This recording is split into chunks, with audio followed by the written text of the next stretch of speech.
The Electric State is the $300 million movie that everyone is trashing right now. So the question is it really that bad, and does it deserve all of the hate that it's getting? Let's talk about it. But as always, before we get started, if you're new here, my name is Aaron and I talk all things movies and TV, but really mostly movies. So if you're into that sort of thing, go ahead and hit that subscribe button for me. It would be greatly appreciated on my end. And of course, if you've already seen the movie, let me know your thoughts on it down below in the comments. But without further ado, let's talk about The Electric State.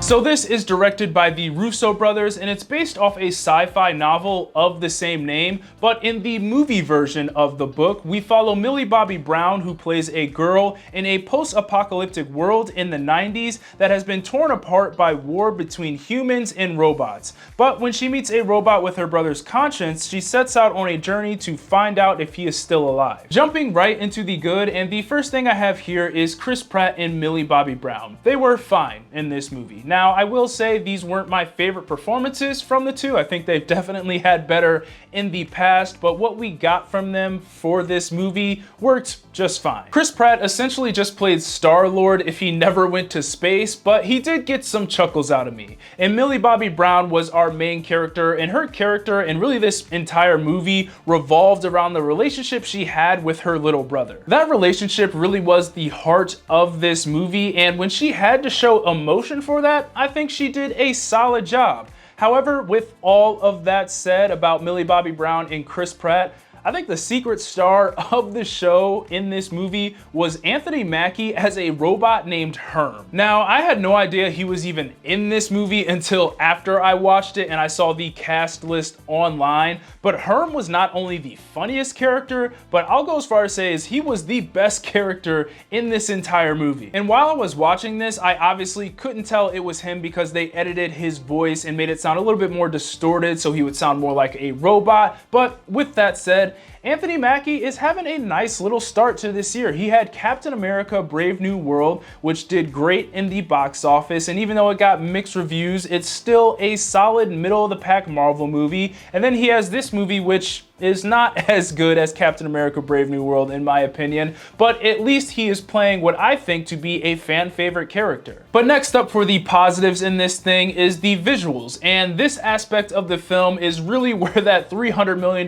budget shows up. There is a mix of practical and visual effects, and I think they created this cool alternate post-apocalyptic world. The production designer Dennis Gassner, who did movies like Blade Runner 2049 and The Truman Show, worked with the art director Richard L. Johnson, who did movies like The Avengers, and they built over 100 sets and multiple original robots to help mimic the ones that were in the film. And this is something I really appreciate because when you build your sets for real, it makes the world that you've created feel real and lived in, and that's exactly the feeling I got while I was watching this movie, even though it wasn't the best story-wise. There was also a sense of spectacle with this thing as well, and you really saw that in the action scenes that really felt grand in my opinion, as you're watching all these giant robots go around fighting humans during the war. This movie didn't get a lot of things right, but when it came to the visuals and the practical effects and the CGI and all the sets they built, it was really polished and looked really good. Moving on to the so-so, and the only thing I have here is the emotional moments in this film. Now, as I said before, the relationship between Millie Bobby Brown and her brother were truly the heart of this film, so in turn, you're going to get a lot of emotional moments from that relationship. Now, granted, her brother was a robot for most of this movie, but for me, I feel like a lot of those moments didn't hit like this movie wanted them to or expected them to. And I don't know if it was because it was between a human and a robot that these emotional moments didn't really hit, and obviously a robot can't display human emotion. But with that said, even though all of these characters and robots were fun and likable,